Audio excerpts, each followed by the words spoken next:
Hi Dixons, I'm Jenny Thompson, Executive Principal here at Dixons Academies Trust. Welcome today to Dixons Trinity. We're up in the conference room. I wish you could see the beautiful view of Bradford that we've got in front of us. We can see right across the city up here, which is lovely. It's also my pleasure to have the opportunity to interview Luke Sparks, our Executive Director at Dixons, today about a really foundational piece of thinking that he brought to play here some years ago now. And obviously I am going to particularly enjoy quizzing Luke, given that he has been my line manager for many years, so no pressure, Luke. Could you begin by giving us an overview of smart, healthy organisational thinking and mapping for us really where this language has come from? Yeah, absolutely. I think firstly it is important to say that I don't think we've actually achieved organisational health yet across our trust here at Dixons. We are getting there, but we still have some work to do. So I just wanted to make that clear from the offset. Our commitment to organisational health has very much been inspired by Patrick Lencioni. Patrick Lencioni is an American kind of business management guru, so he's not actually an educationalist, but his work really does resonate with us here at Dixons. And his ideas actually will crop up again and again through the different videos that we're going to upload on our different playlists. I must say it's much better listening to Patrick Lencioni talk about his ideas than listen to me talk about his ideas. So after watching this video, if colleagues are interested in the kind of ideas that we're going to explore today, we will pop some links to his resources, and particularly his table group site, in the description section of the video. And I would urge colleagues to go and have a look at those links, because there's some particularly really good resources, especially on his table group site, and especially would urge those that are leading trusts and leading schools to have a good look at those. In answer to your question, according to Lencioni, a successful organisation has to be two things. It has to be smart and healthy.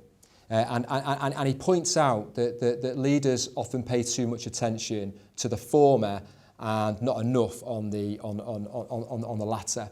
And just because you're smart doesn't automatically mean you're going to be healthy. And I think that's an important point.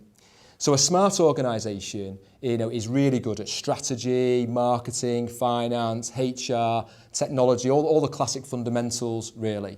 And all those disciplines are really important. But as meaningful competitive advantages, they're no longer anything close to what they once were. And the real advantage, and it's more important than all the others ever were, is actually organisational health. And an organisational health, it actually is really simple, it's really reliable, and it's virtually free.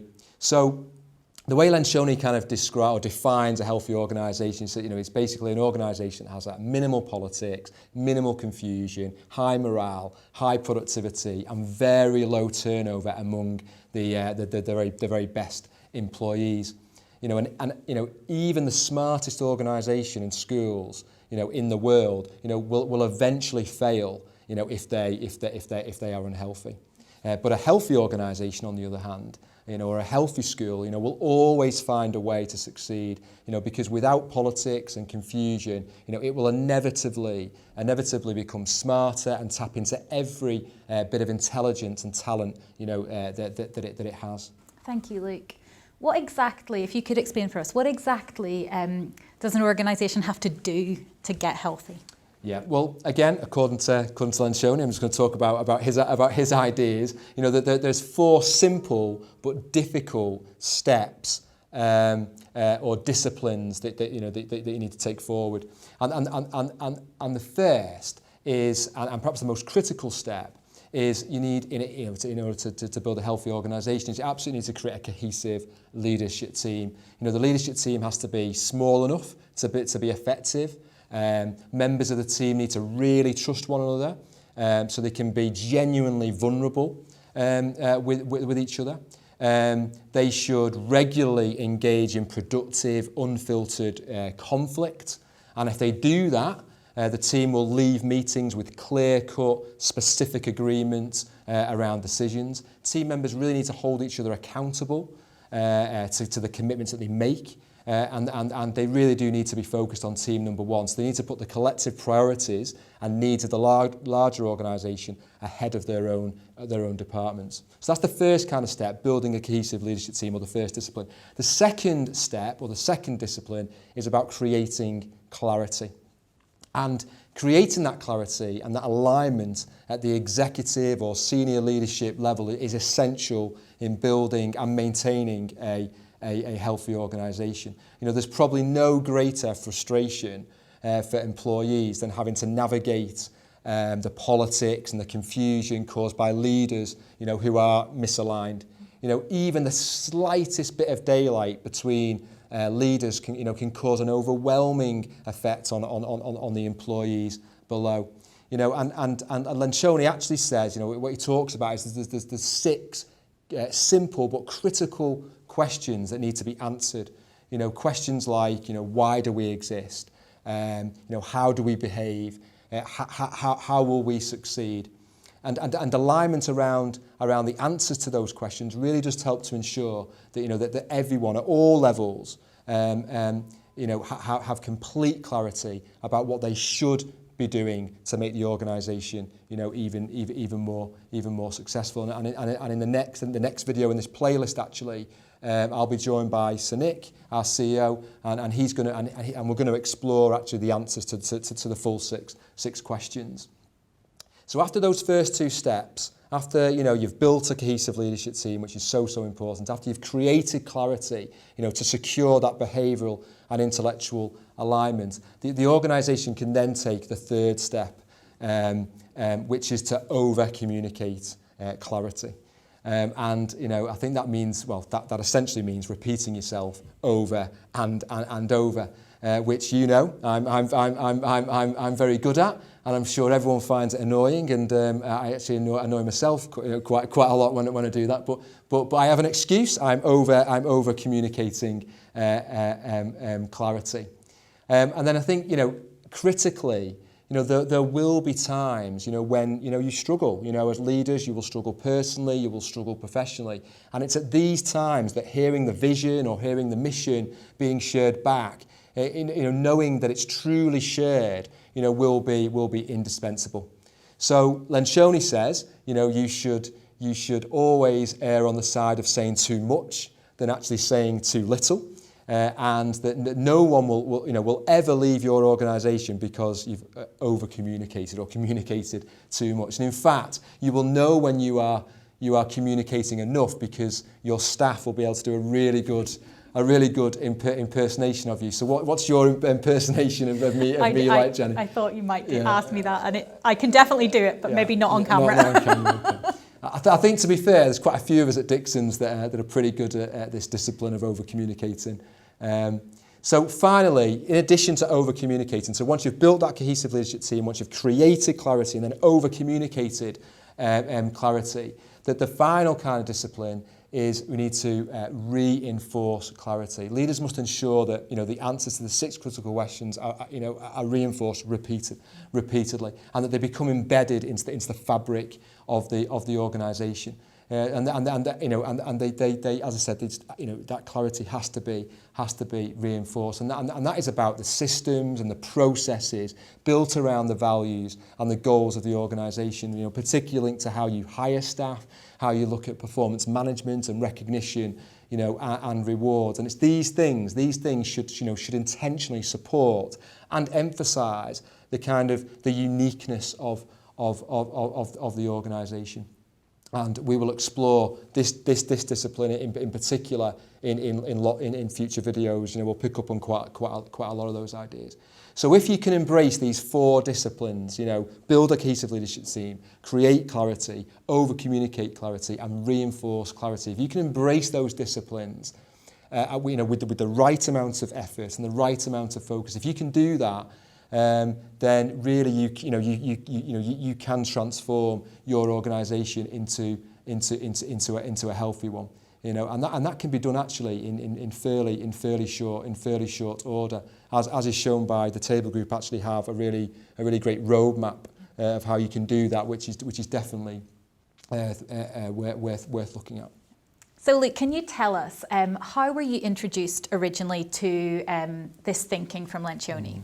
Well, we first read Lencioni's book, The Advantage, actually, when I was principal of Dixons Trinity. I think just as you joined the academy as deputy, I think it was in our third year. And Lencioni's, he's written a lot of great books, a lot of bestsellers, and many of them are actually business fables. But actually, the Advantage is not a fable, and it's probably the one that we do use the most. And when we read it for the first time, it really resonated with us. I think both of us, didn't it? And a number of a number of leaders across the school. And it really helped us to make sense of some of the things that we were already doing. And we were probably doing some of those things by accident, like me repeating myself, and probably other things by design, to be fair.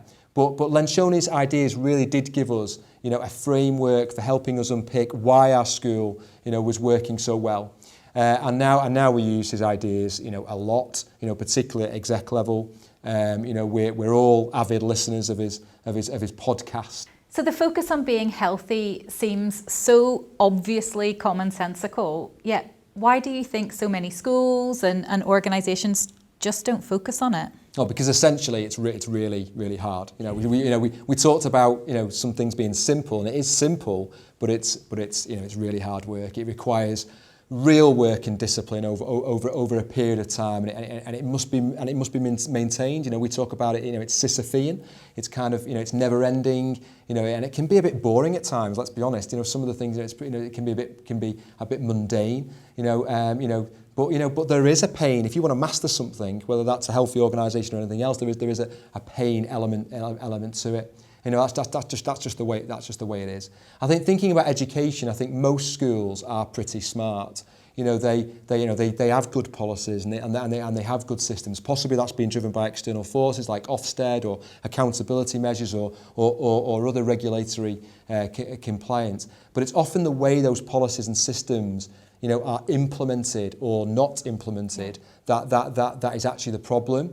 I doubt many schools have a bad behaviour policy, for example. It's the implementation of the policy that's often the problem. And you hear leaders say, "Oh yeah, we do that." But do they really do that? Do they really do it with persistence and humility? They might say they do it, but do they really do it? Well, the best schools do it, and they absolutely do it with that persistence. And humility. So if you think about Dixons, the individual elements of our approach at Dixons, whichever kind of academy you look at, they're not actually that revolutionary.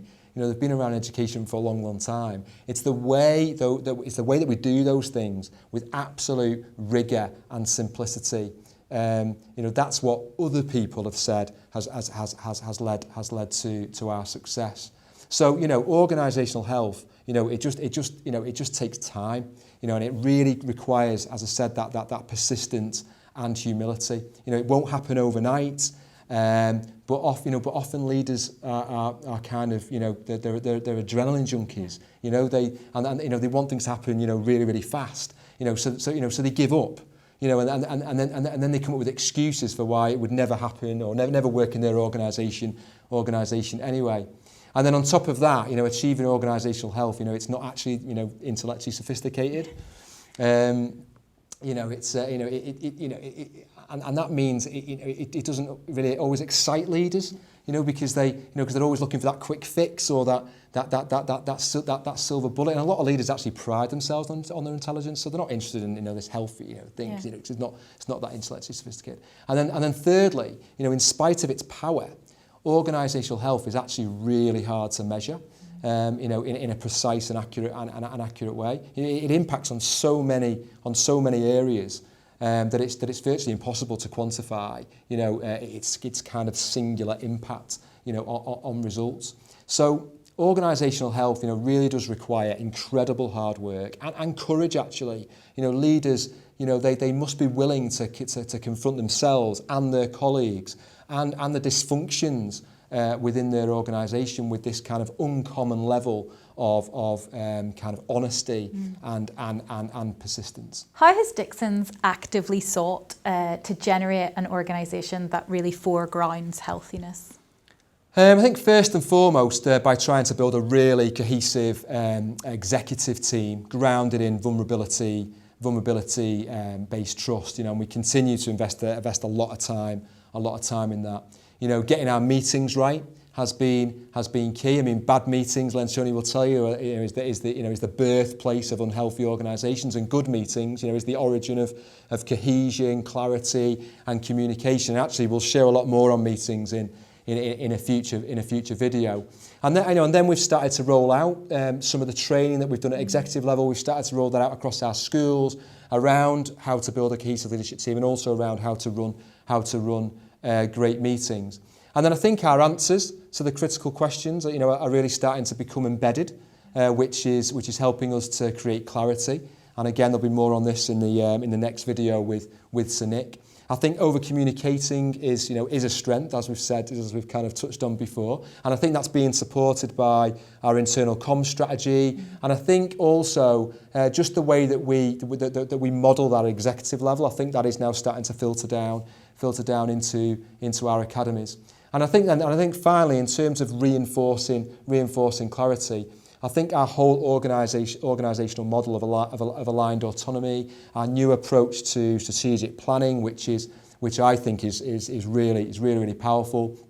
And then I think things like our commitment to coaching, deliberate practice, micro-scripting, these are all built around our values and goals as a trust. And so they really do support that reinforcement of clarity, and we will drill down on all those artifacts that I've just mentioned, in future videos.